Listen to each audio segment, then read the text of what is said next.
Good afternoon, everybody. Let's try again. Good afternoon, everybody. My favorite Mr. Green. It is so good to see you, as always. And to many special friends, it's great to see you again. Quick question. I remember a long time ago when my wife was in law school, they always said, know the judge and jury before you prepare your case. So who here in this world of theological education, a quick show of hands, would self-describe yourself as your primary role is as an administrator? Okay. And how many would describe yourself as a professor or a teacher in some capacity?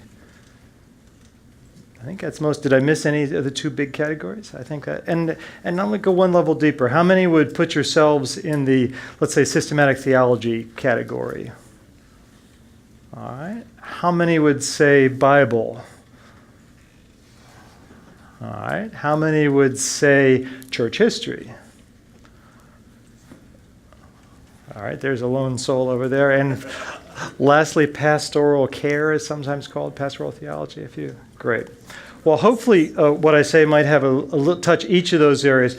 But I would like to start with first, I do this at school where I teach, but I like to start with a little bit of a cartoon to set the stage. So let's see if our clicker works here.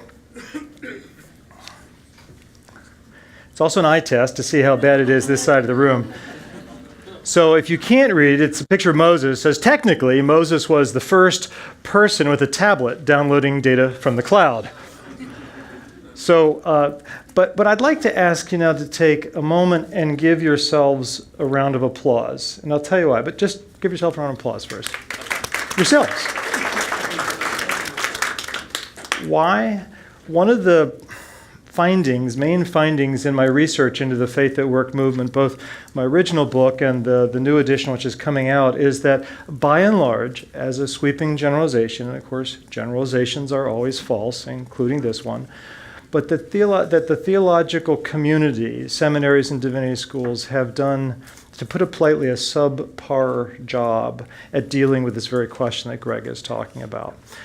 And I don't think that's news to any of you, but I want to affirm you and thank you for being here. And in many ways, I probably won't say anything that you know. But with it, I approach this topic with fear and trembling. You'll remember the Bible has some pretty harsh words for religious scholars. And this is one of my favorite New Yorker cartoons. Again, for the back, I'll read it. It's sort of St. Peter or God or somebody saying to the person who just arrived, theologians, you guys are always fun.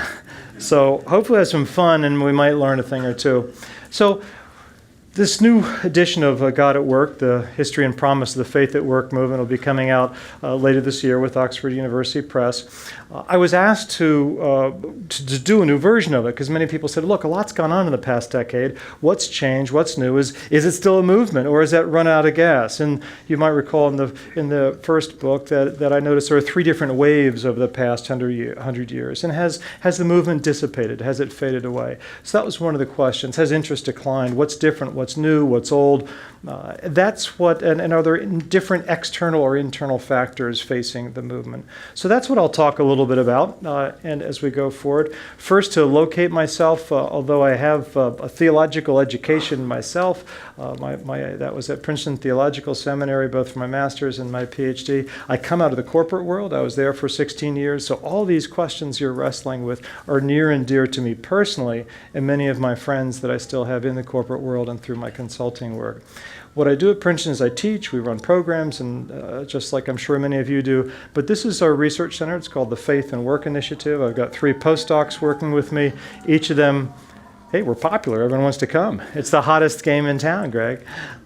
People so we have different postdocs, and we're looking at these questions here. And this is our mission statement: to conduct research into faith and work, developing theoretical frameworks and practical resources for leaders in the marketplace. So that's a bit of who we are and what we're seeking to do. So let me first take a few moments. What Greg's asked me to do in sort of 25 or 30 minutes is really a whole day or a long conversation over a cup of coffee. So pardon me if I speak like a New Yorker and go really fast to get us through some content to then hopefully have an opportunity for further discussion as a group. So what are a couple of the highlights of the first version of the God at Work book? Well, first of all, that it is a movement. It's not a fad. It's not a flash in the pan. It's not pat rocks. It's real. And there's a sociological theological test of what constitutes a social movement. There's three main criteria, and this fits those criteria. So it is a bona fide movement. So for those of you who are trying to get interest from your administrators or fellow faculty who may not, if you'll pardon the pun, have religion about this topic, this is here to stay. It's like if we look at the civil rights movement, that was a movement. The feminist movement, that was a movement. LGBT, that is a movement. These things are not going to go away. So faith at work falls in that. So that gives us a certain gravitas as an intellectual subject to think about for discourse and research. The organizing principle, desire to integrate faith and work, to no longer live a bifurcated world. And as I mentioned, there's three waves of the past centuries. So largely lay-founded and lay-led. If you look at institutes, organizations, centers, or nonprofit groups, faith at work groups, I call them, largely lay-founded and lay-led. Sad to say, but the church writ large has largely been asleep in this topic and has taken entrepreneurial activity of men and women in the marketplace to try to respond to this heartfelt need that often they don't find support from the pulpit. The church, and by the church, when I say writ large, I also mean the theological community, that often it's, one of my friends calls it theological malpractice. Theological malpractice, to not be thinking and talking about the space of faith, work, and economics. There's a lack of a language. How do we talk about it? What are the terms? What are the frameworks? And so forth. The first book was very USA focused, and in the second book, you'll see I do more with what's going on internationally. So if that's a quick recap of where we come from, let me tell you what I'm finding in the new book, which will be coming out. And so here, another cartoon, it's Moses with the tablet saying, no, it's not a review copy. So, but you are getting the review copy. And it's warm up here, so pardon me while I take this. So it's a wordy slide, but let me mention a few things. I broke out my comments into what I call exogenous or external factors and internal factors that are shaping and influencing this faith at work movement. So first of all, versus 10 years ago, what's going on in technology and social media, we all know it's a night and day difference. There are ways to convene digitally, virtually, that just never existed before, or if they did, the barriers to entry using business jargon was very high, too expensive to do. So there's a whole range of distribution channels. For instance, up in Greenwich, Connecticut, I run a group called the Greenwich Leadership Forum, and we bring in different business leaders to talk about how they integrate the claims of their faith with the demands of their work. And we'll get anywhere from 50 to 75 people, or in a cold morning we might only get 25 or 30 people to come, but we have literally hundreds of thousands of people watching it on our YouTube channel, and it doesn't really cost us anything. So these distribution channels, it's a new way of thinking. So SCOTUS, what's that? Of course, that's the Supreme Court of the United States. 10, 15 years ago, the movement really wasn't impacted by any new bodies of law or any new legislation, with the exception of the 1964 Civil Rights Act and the EEOC legislation, which essentially says thou shalt not discriminate in the workplace based on a number of things, including religion. Well, now we know whether you like the rulings or not, the Supreme Court is faced with a lot of things, whether it's design cake baking or a Hobby Lobby or a whole host of things. These things will shape and are already politicizing those in the movement. The whole IND space, inclusion and diversity, which is the new way of saying diversity and inclusion, that many companies are viewing, whereas before the idea of people bringing their faith to work, quote unquote, was an anathema. It was something that was squashed, shut down, not encouraged, particularly in large publicly traded companies. Well, now the D&I or IND community is saying, well, wait, if we really mean bring your whole self to work, that means we have to bring worldviews to work, whether you come from an economically deprived background or religious orientation. So oddly enough, it's a very fresh and interesting time for the corporate world, who is doing more to embrace spirituality at work or faith at work than we sometimes even see in the church. A little irony there. The secular research universities, myself being one of them, and many other places, including state colleges and universities, are beginning to put together spirituality and work centers, or faith and work centers. And they're a little bit different, but there's interest and activity in this like never before. We also know the religious diversity of our own country here is changing dramatically, and with it, a lot of the voices and interests of questions having to do with religion.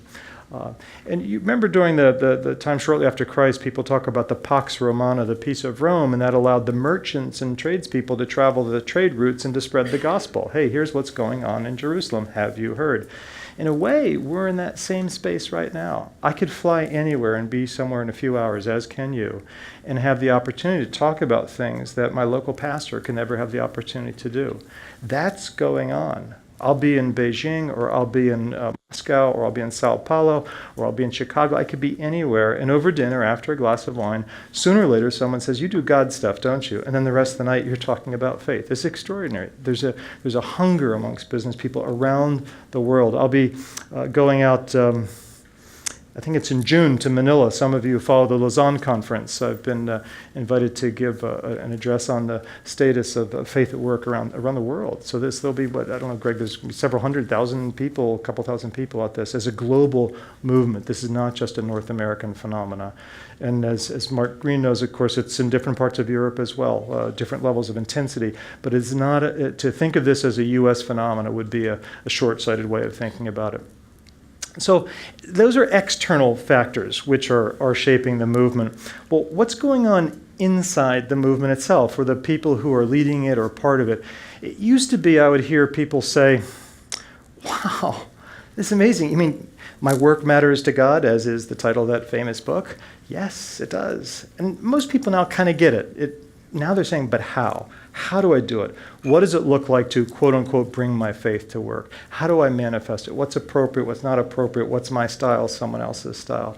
So there's great interest in organizations and groups, like a lot of, I think, Greg, what you're trying to do and the Karam Forum and Oikonomia Network is to work on the how. And how do we think about it as theological educators?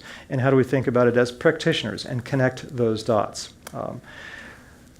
Ethics are thought of more and more, and at multiple levels. My own personal probity, my organization's ethics, and the impact it has on the wider environment. These are more important than they used to be. I think the early wave of the movement was more just my personal probity. Am I not cheating on my expenses? Am I behaving myself with sexual misconduct and other types of things? Well, now people are asking, yeah, but what about what you do and the impact it has on the world? And are you treating your people well in wider sense? I say FAW to FWE, so that's Faith at Work is indeed what I call this movement, but thanks to the Karam Foundation and several other really good initiatives, the word economics has been brought into it. And it's a subtle difference, but work as work and the economic structure in which we do our work. So I think we're seeing more attention being paid to the economic side of the question of the marketplace and not just accepting it as is, but posing questions for the economic sector.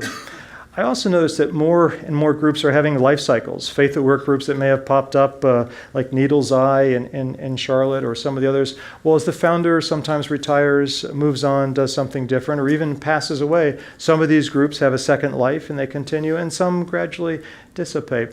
At first, that somewhat saddened me, but then I realized, well, maybe that's sort of like Ecclesiastes. There's a time and a season for everything, and maybe it is time for new shoots and new roots to go forth. So we are seeing a life cycle. These groups are not all left for in perpetuity. But there's game changers too. In the first version of God at Work, I looked at, say, Bill Pollard and ServiceMaster as the iconic company that everyone used as an example, and Howard Butt and Laity Lodge as a private philanthropist who is really activating and helping us think about faith and work. Well, for a variety of reasons, those are no longer the case. And so now I look at three game changers. I highlight one is the Kern Family Foundation and the very interesting strategic use of Mr. Kern's assets and his great engineering and financial success, so what they're doing. As a corporate example, I look at Tyson Foods with 120,000 employees. They have committed to a path of corporate chaplains. They have more chaplains on their payroll than some denominations do clergy. Think about it. In their core values, they say they strive to be faith-friendly. Not faith-based, but faith-friendly. Now, I don't mean to make an advertisement for Tyson. They're good friends of mine. The chairman is as well. And they do a lot of things really poorly, and they have a lot of challenges as well, like any big, complicated company. But they're trying to give people permission to bring their whole self to work, and they're finding it many benefits accrue from that. And Redeemer is Redeemer Presbyterian Church in New York, which maybe has touched some of your lives here. Their tentacles are all over the globe with the curriculum and things that they have done as well. So there's some game changers that influence all of us ourselves, whether we know it or not, whether we like it or not. And you see, I parenthetically say some seminaries and divinity schools are awakening. Of course, that's all of you in this room. So anything that I say that's mean and nasty about the seminary and theological education community does not apply to yourselves, or else you wouldn't be here. But let me say, by the way, I love the theological community. I'm a product of it. Although it's not often I'm also an ordained pastor in the Presbyterian Church. So the very thing I'm critiquing, it's because I love it so much. And theological education is so important, and it's sad to me, frankly, that we're missing the boat as a nation on this.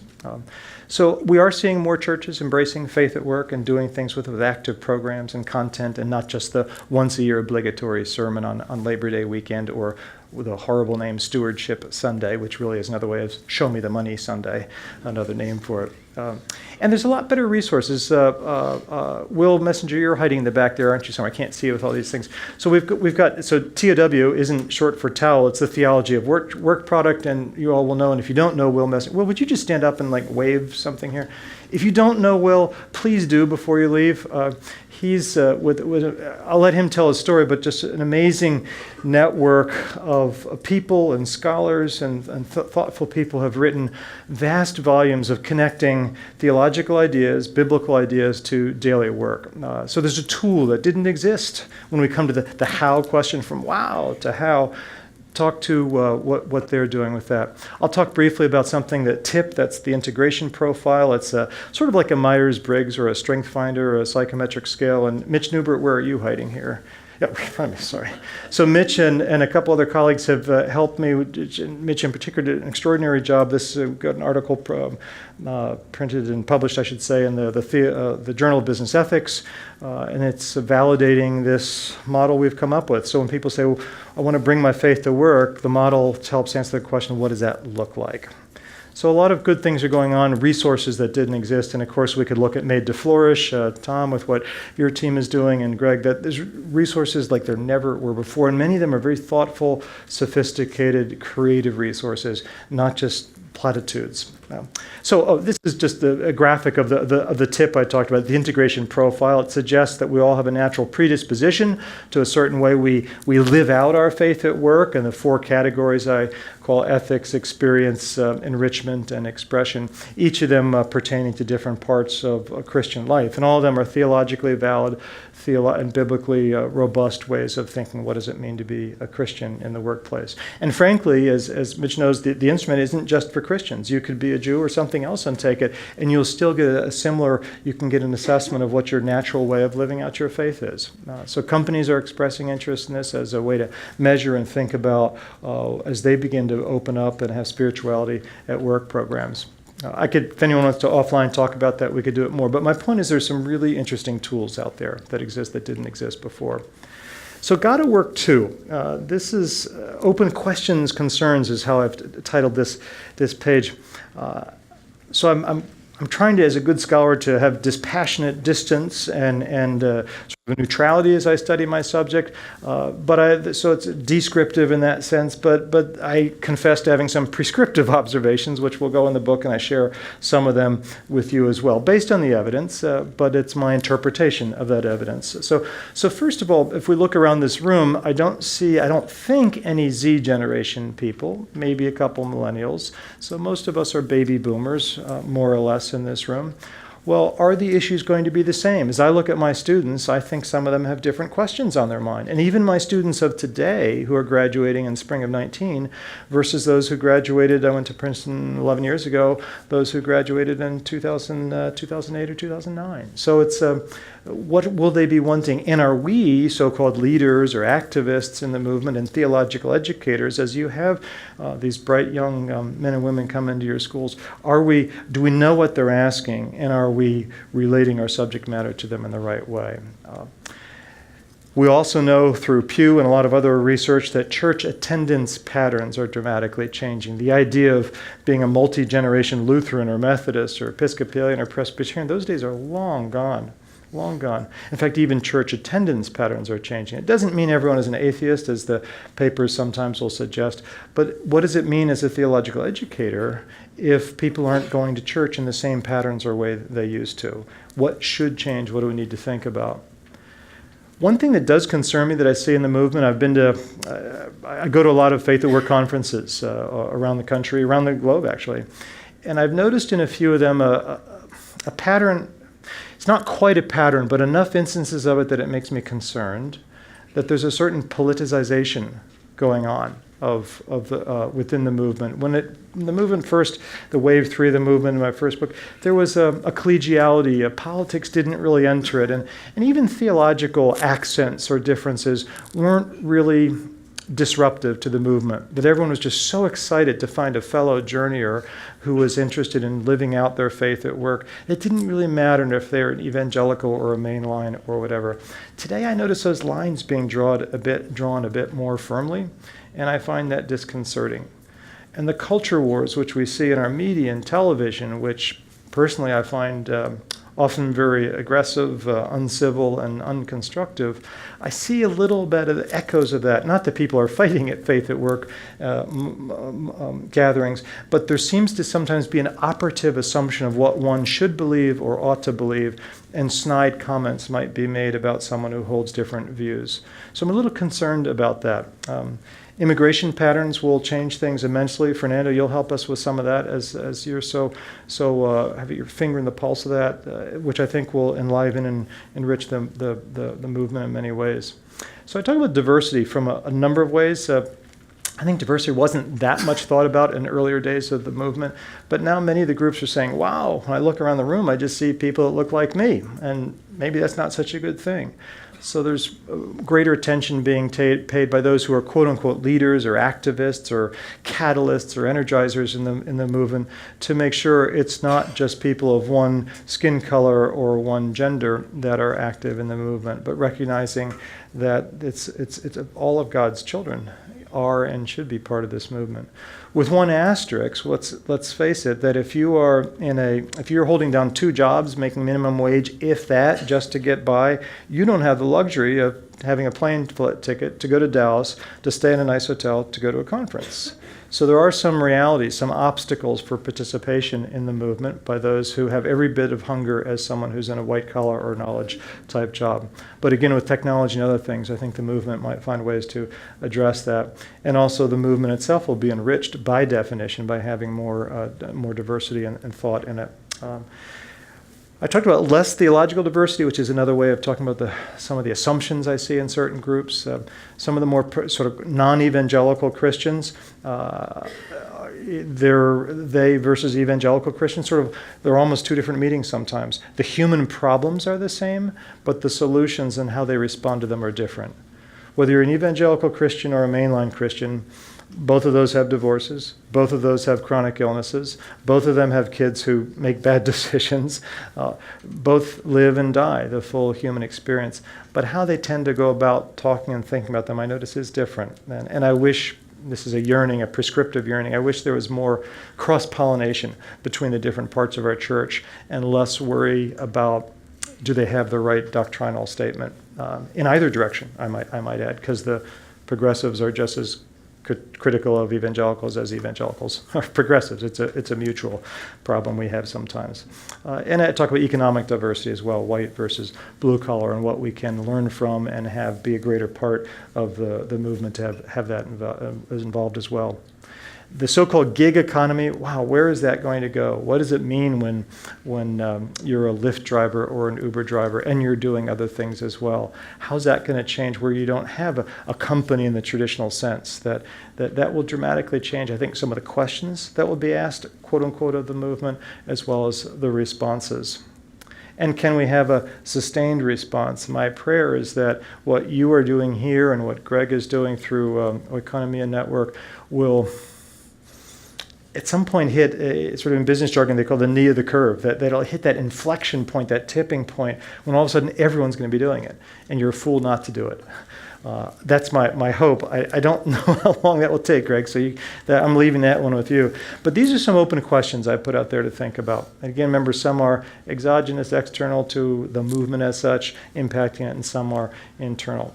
So I want to close just with a couple comments as perspective setters. So I move in and out of the theological world and the world of the secular research university. So my day job is at a secular research university. So this picture here, if you look, you'll see it's about 150, 160 students, and they look very unhappy, very unhappy. And the reason is it's their midterm.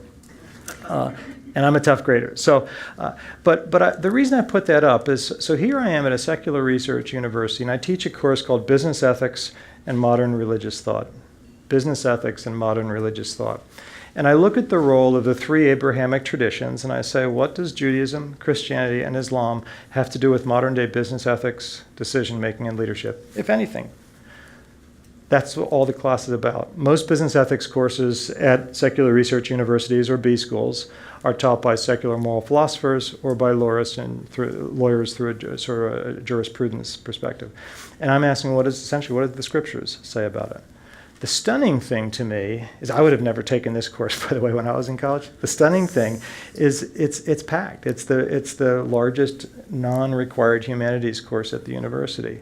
And I use web-enabled software so I could poll students during the class to ask them questions without identifying or knowing the answer. And I know that 17.8 of my students are self-described as atheists or agnostics. And yet they're in this class.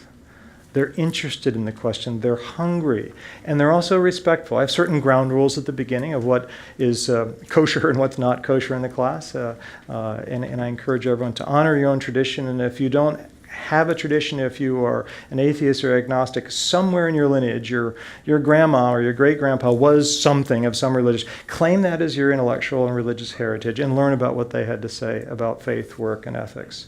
So it's just stunning to me that students will take that. So if that works in a secular research university in the godforsaken Northeast of all things, imagine what fertile soil you would have in a seminary or a theological school. I think the students will be all over this question. And we talk about this, don't we, Mitch, at Baylor and Hancomer School. The students love it when they can have these conversations, when they're given intellectual permission to have the conversation. By the way, here is my reading list. It's true. The only two required texts. Now, obviously, I have lots of articles that I feed them through Blackboard and PDFs of things.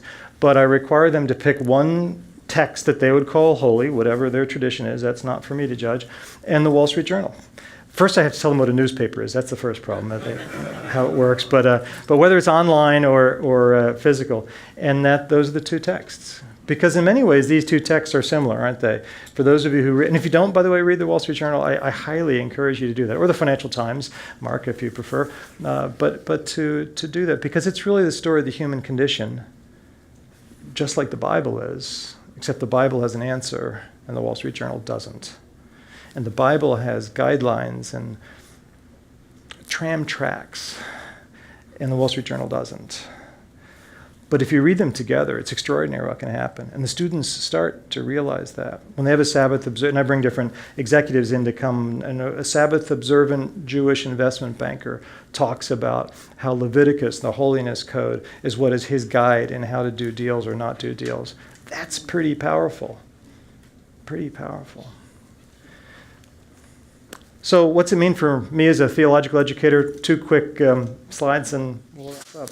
So first of all, and I guess the first question is superfluous. Are you in or out? Like, do you think what I'm saying is a bunch of hot air and quick, next speaker real quickly? Or no, there's something here, but how do I do it? But you wouldn't be in this room if you weren't interested or you're just rolling your eyes. So a few questions. These are all rhetorical questions. I won't be so rude or presumptuous as to try to answer them, because each of you have your own personal DNA and your own institutional DNA. But first of all, if you're going to try to bring this into your institution, if it's not there already, is it admin that's going to lead this? Will it be a dean? Will it be your president that's going to lead it? Or will it be led by the faculty? And if the faculty, who will it be there? The curriculum committee? Or will it be you as an individual person standing tall and trying to make something happen? Think through what your obstacles are. It's always good to have a plan. We read that in many places in Proverbs. Have a plan before you start building a house. Who's going to be against it? What's the process?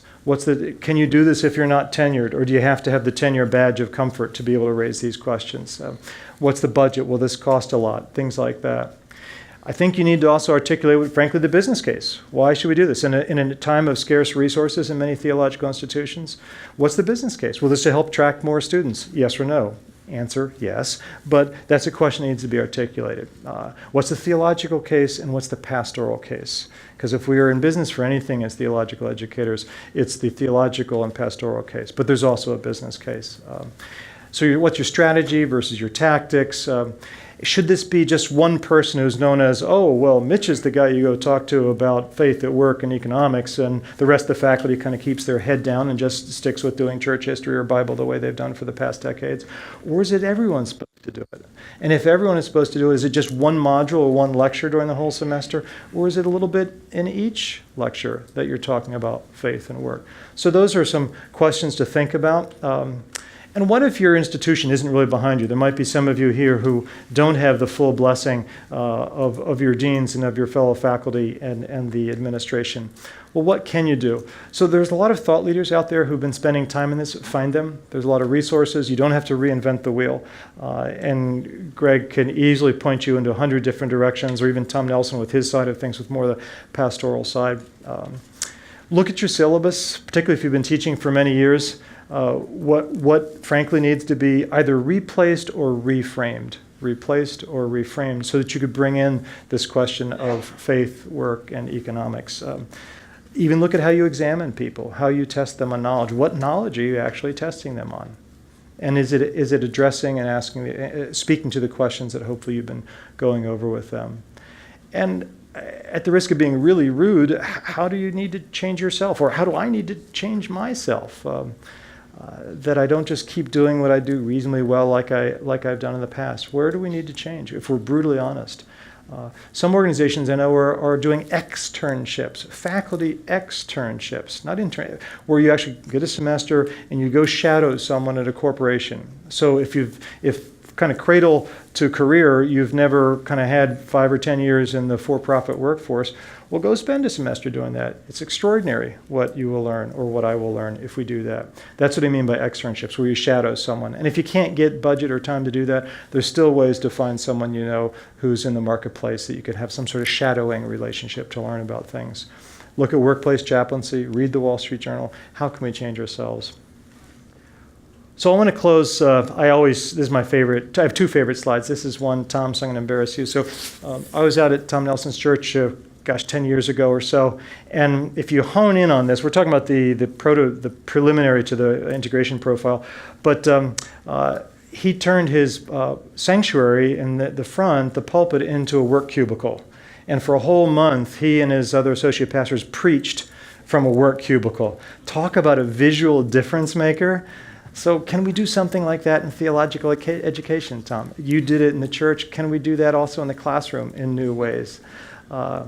And my other favorite friend, this is a friend of mine who used to be the pastor of the International Church in Bonn, Germany. And as you leave the church, the sign over the door says, servants entrance. So what are we doing with our students and our colleagues as theological educators to create a servant's entrance as they come into our class, so that then they can go out and be fruitful and multiply? With that, I thank you all.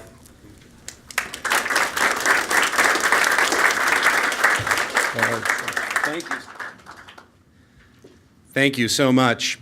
We're going to have 2 more speakers bring reports from the field. One is from Fernando Tamara, who is with Made to Flourish. You've already heard Tom Nelson's name mentioned. Made to Flourish is a partner organization that we walk alongside in the Oikonomia Network in many ways. Made to Flourish serves pastors in local churches as we serve theological education. Fernando's also involved at the Jesse Miranda Center and in a number of other ways. And Fernando's going to speak to us about how the faith and work movement is growing in local churches and what we need to hear about what's going on now as the faith and work movement increasingly reaches a diverse array of local churches. And then we will also hear from Helen Kim. Helen is with the Korean American Community Foundation. If you were at the Faith at Work Summit that happened a few months ago, you may have been in her workshop. Helen is the author of a widely praised Faith and Work curriculum for kids. And she's going to be speaking to us about something David mentioned briefly during his presentation, faith and work for the rising generation, and how different these challenges look to people who don't share our Gen X or baby boomer experience and have grown up in a very different world. So with that, Fernando, will you come up? Thank you so much, Greg, and the Oikonomia Network. I want to thank Made to Flourish, Pastor Tom Nelson, for his leadership, training, and his love for all of us City Network leaders. And I want to thank the Karam Family Foundation for bringing us together and, if I can use this word, illuminating the pathway for faith and work and economics, and making that connection with Made to Flourish 3 years ago. So after watching David and listening to him, his presentation, I think I'm overdressed, but I got to tell you something. My mother, when I was a little kid, she told me, when you grow up and when you stand before people and when you instruct or when you share something from your heart, said you always have to be presentable. And that's something that my mother, was very influential in that area of my life. So please bear with me. Actually, my mother's rolling over in her grave right now. Yes. Thank you, David. David said movements always existed. And let me share this, and let me start with that phrase. Movements always existed, and they will be always around. Unfortunately, movements caused a lot of pain in the Hispanic community in the United States of America. And I'm talking about in the evangelical community. Movements that started with the apostolic anointing and the rise of Latino apostleship from Central America and Mexico and South America. Most of the pastors that we nurture and we nourish and we feed with the Word of God in California, most of them come from that background. And so the things that they have received from their leaders is submission, is coercion, is having them serve their own interest. And the more I found pastors, they came to me and say, we didn't even know that in order for us to be a legitimate church, we needed to file with the Secretary of State of California.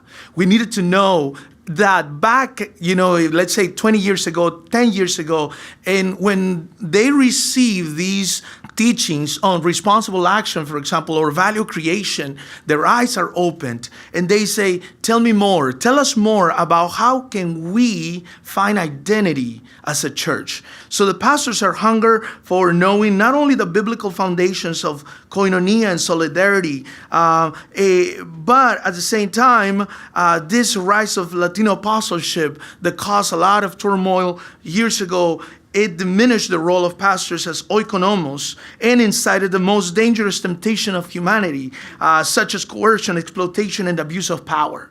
So if I am reporting from the field, I can tell you that this is the greatest time for us, Latino pastors, to understand that in America there is freedom. And that there is something that they need to understand, that if they focus only on the economics, they may become like them. But instead, if they understand how to value their work and to use economics as part of their lifestyle and of course, keeping the faith, they will understand the meaning of the common good and flourishing. 3 years ago, the Oikonomia Network gave me the opportunity to translate a Christian vision for flourishing communities. That was a book, a textbook that really opened their eyes of the pastors that I'm leading at this time. We have in Southern California about more than 250 pastors that we're leading, the biggest network of an organization in Southern California. Now, when we talk about opportunities, I want to mention something that my colleagues and leaders in Southern California shared with me a couple of weeks ago. One of the greatest opportunities that we have at this time is to understand the meaning and the application of the common good. We must understand that the majority of the pastors, not all, because we cannot generalize, but the majority of the pastors, when they come from Latin America to the United States, they come with a lot of ideas ingrained in their lives. They have experienced dramatic impacts in the political, socioeconomic, and I can say anthropologically as well, existentially. So when they come and start a church, they need to know that their work matters for God. Most of them are bivocational, so they understand the meaning of work.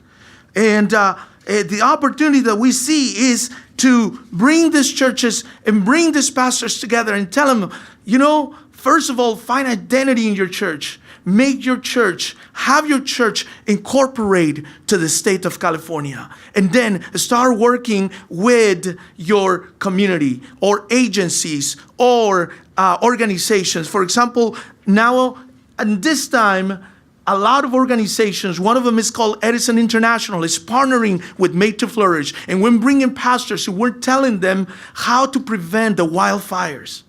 Emergency procedural manuals have been written.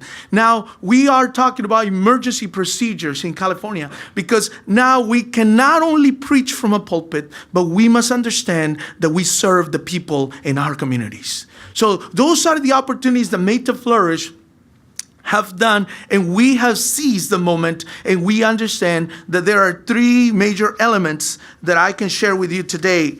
One is diversity.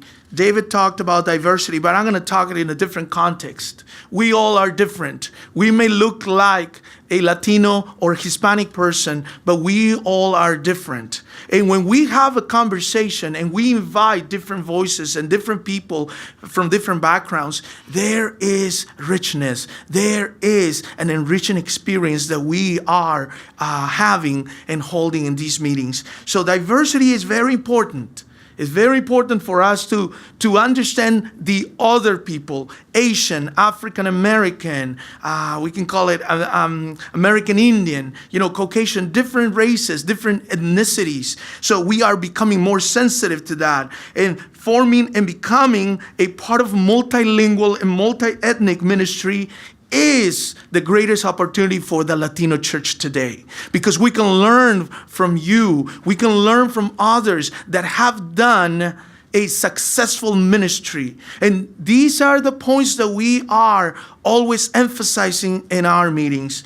And there is a need today as well. In the report from the field, like as Greg said, the greatest need for us is to understand the meaning, the real meaning of the common good, because we know what it is to love our neighbor, but we still need to understand what is the meaning of the common good, but from an integral perspective.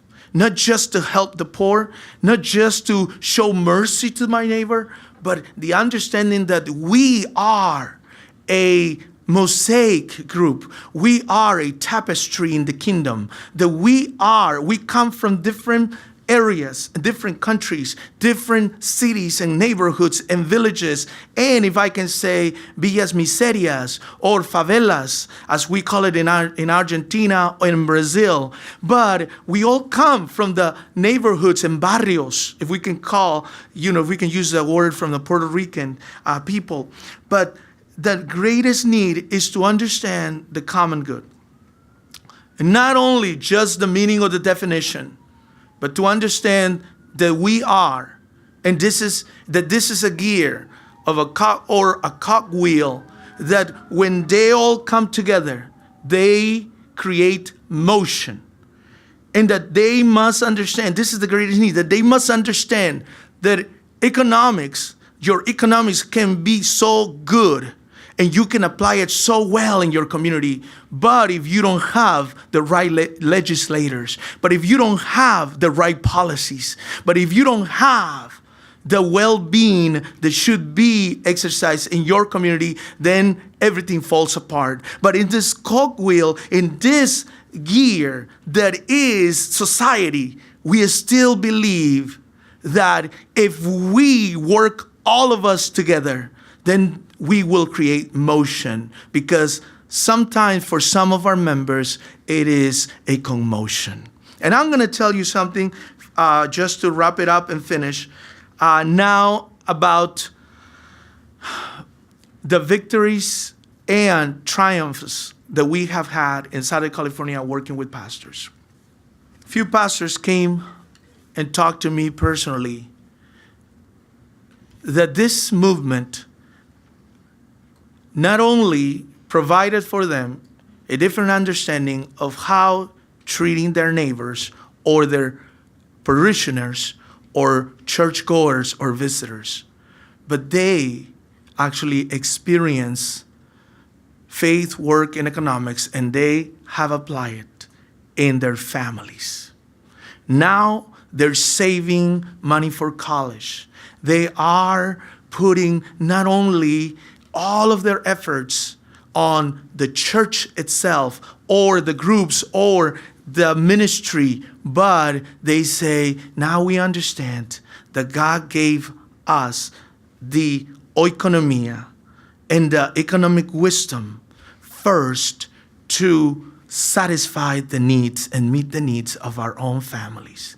So I want to thank Kern, Made to Flourish, and the Oikonomia Network, because you all provided that cogwheel for all of us so that we can see flourishing when we understand the right interpretation of common good, not just by definition, but as a whole. Thank you.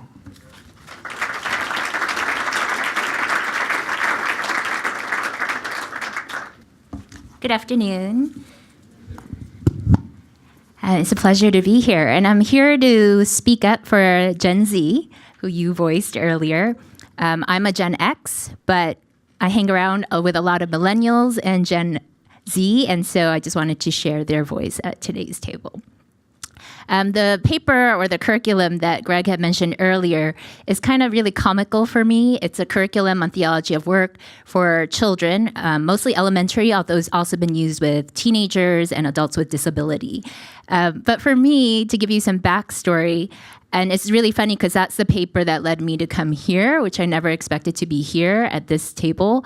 But that paper was a final paper for a theology of work class that I took with Dr. Debbie Gill. There she is. And that was my first class ever in seminary about theology of work. And it just blew my mind, and it was really refreshing to have actually a framework and a way to think about work. And I had worked, my undergrad was jewelry design, and I know for a fact that I had accepted Christ at 8 years old. And if I had known this much earlier, this theology of work, what faith and work could look like, I think my choices for a career would have been very different. And even as I worked in the field of jewelry design for a while after college, my response to it would have been very different. And so when I took this class, I was so excited about it because it gave me a whole new way, and I really wanted the next generation to, grab hold of it. And I'm a big believer that kids and teens today need a deeper theology, and that they can get it earlier, that we don't need to dumb down faith for them. And if we do, then we cheat them and they have a weaker faith and they're more at risk of stepping out of the church later on, which is the statistics that we see. And so this paper has grown and gotten a positive response, but it was meant to be a quick paper that I knew I could whip out because I've been working with kids for a long time and I had a deadline coming up for her class. I was like, I'm just going to get this done. It's going to be great. I can use it, and then that'll be done. But it got more attention than I expected, and I'm glad for it, but I find it really interesting because as someone who has worked with kids for a while, over a decade, nearly 15 years, I've always struggled to find really good curriculum for children. And I thought the attention that this curriculum got is another testimony to that, how hard it is to find good curriculum for kids. I've always had to look for something that was gospel-centered, take a piece here, take another illustration there, and kind of piecemeal something to really be able to give kids a good meal on every Sunday. And it shouldn't really have to be that way. I read a book back in 2003 when Barna had published Transforming Children into Spiritual Champions. And after years of research, and it's research that they've confirmed again and again, they keep saying, and they keep using their data to share, that most of our worldviews, adult worldviews, are formed by the age of 13. And most of our values are solidified by 20. That's not to say that adults don't come to faith later, or that children who grew up in church don't walk out of church later. But over and over again, the general trend is that. So if that's the case, and that was being given out all this data from even way back then, why don't we have more children and teenage curriculum about faith and work, about other things, about the gospel that takes them deeper? Today, we do see more curriculum that is coming out. I love Access, which gives out the Culture Translator. It's a free thing you can subscribe to or pay for, but it will keep you on trend with what's going on, because I'm sure teens and kids say a lot of things that don't make a lot of sense sometimes because their vocabulary is very different. And what you might think they're saying is not really what they're saying at all and has a whole different meaning. So that's a great tool. Worldview Matters was another one that I came across that I really love. He was someone, Christian and Kathy Overman in Seattle. They had written a ton of material to educate educators working with kids and teenagers so that they would have that framework and bring it into the classroom. But other than that, there's increasing material, but I'm still struggling to find good things. So today I just want to talk about Gen Z so that we could be aware of what's coming up, who's coming into our classrooms, who's coming into our churches, who's growing up around us. And beyond them, who knows what the next generation will look like. But every generation is really fascinating. So here's some stats on Gen Z. This group is between 69 and 70 million children and teens. It's the largest American generation yet. They're called screenagers and digital natives because they have come into a world that's saturated by digital technology and mediated by mobile devices. They have never known life without a screen. I know that's hard for us to imagine. According to Ryan Jenkins, an expert on generational changes, 40% of Gen Z would rather have working Wi-Fi than working bathrooms. 72%, this is really interesting, of current high school students want to start their own business someday. Nearly 40% agreed with this statement. I will invent something that changes the world. They have incredible faith, and we see it in the news. There are many entrepreneurs from Gen Z. They're 20 years old, they're already venture capitalists. They're CEOs of companies. It's really incredible. Gen Z is responsible. The majority of kids surveyed said they would rather save money than spend it. They've made the teen birth rate plummet, and the percentage of teenagers using illicit substances has dropped significantly as well. But they're also learning because of all of their online presence, and this was written in the book, The Happiness Effect. They're learning that to appear happy is more important than to actually experience being happy. Their brand, they know that their personal brand, the things that they post on Facebook, usually they use Instagram and Snapchat now more than Facebook, but they know that it's not just their peers who are going to look at it, but their future employers. So the kids are thinking about this. It's not just adults that are thinking about work. Out of 69 million children and teens in Gen Z, only 4% have a biblical worldview. So a church-going teen who's part of the 96 other percent says things like, and this is someone who regularly goes to church, but you wouldn't call them an engaged Christian because they're not defined by biblical beliefs. But they go to church. And so we may think that Gen Z in our churches or in our schools has the theology that we assume they have. But perhaps they're thinking like this teen. I believe in God, in a higher power. I believe in Jesus, but I don't believe you necessarily have to follow the Bible step by step. I believe that if you're an overall good person and you have good intentions, that's all you need. Only 34% of Gen Z agrees that lying is morally wrong. The percentage of people with a biblical worldview declines in each generation. For the boomers, it was 10%. For Gen X, 7%. Millennials, 6%. And now Gen Z is at 4%. There's definitely a trend. What are we doing about it? And sadly, many young people in Barna's research on Gen Z share that church was the last place they felt safe as they wrestle with their identity, future, and life. All of these characteristics have impact, direct impact on the work that they're going to enter, how they respond to the people around them, how they impact their world. How will work and communities be affected by a generation with a perspective that defines adulthood by money rather than character or responsibility for others? So when they say that they gave them different choices and said, how'd you know that you're become an adult? It was when a person could become financially independent. It had nothing to do with their character, their ability to take care of others. It was purely monetary. Money is really big. Work is really big. Career is really big for Gen Z. But I see that as an opportunity at Faith and Work. They want to have these discussions. They want to know, because they feel that the church is so irrelevant to what they care about. They want to know. And if they could know what the Bible has to say about work, about the economy, about the things they care about, maybe the trend could change.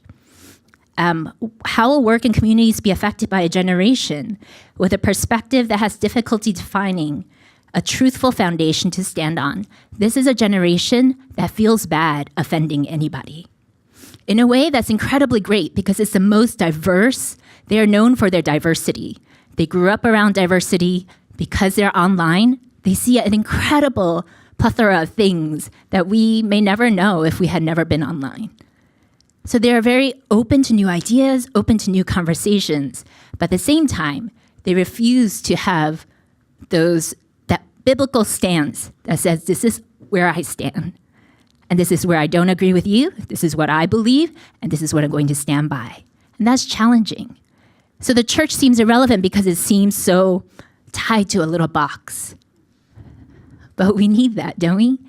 And the anxiety that is increasing as these teenagers are unable to share anything but perfect outwardly, then who can they share with openly the brokenness that's inside? If you can't disagree and say, this is where I believe I stand, this is where I disagree with you, then we're not having real relationships. And if we can't have real relationships, no wonder the suicide rates are going up. Depression, anxiety among teenagers are going up, and Gen Z is known for the highest level of mental health needs than any generation before. Something's going on inwardly, despite all the good stuff going outwardly. And I think the church is in a critical place of needing to see this upcoming generation and really be able to engage them in new ways. Sometimes I think the church tries to match where the marketplace is. So if there's really cool advertising, we try to up our brand. We try to make it all shiny and smoking lights. And I've seen a lot of, this is happening out there. Starts to happen in the church. But kids and teens don't want that. Honestly, a lot of the kids and teens I talk to and hang out with, they just want real relationships. And that is enough to start connecting hearts. And it's human heart-to-heart relationships are unlike any screen online relationships. There's something that happens when there's genuine connection in the human way. So how can we invite more of that? How can we have honest conversations? But Gen Z does not want you to tell them what to believe. They're interested in dialogue, not a monologue. But often our lecture formats, possibly, maybe not for everyone, but in churches, it's often a monologue. So I just want to leave you with some of those thoughts, a picture of this next generation. They're an incredible voice, incredibly talented, driven, hardworking, but they're also very lonely. And they need adults that are willing to set certain tram tracks, as David said earlier, that say, this is the right way to walk in. And let's talk about it.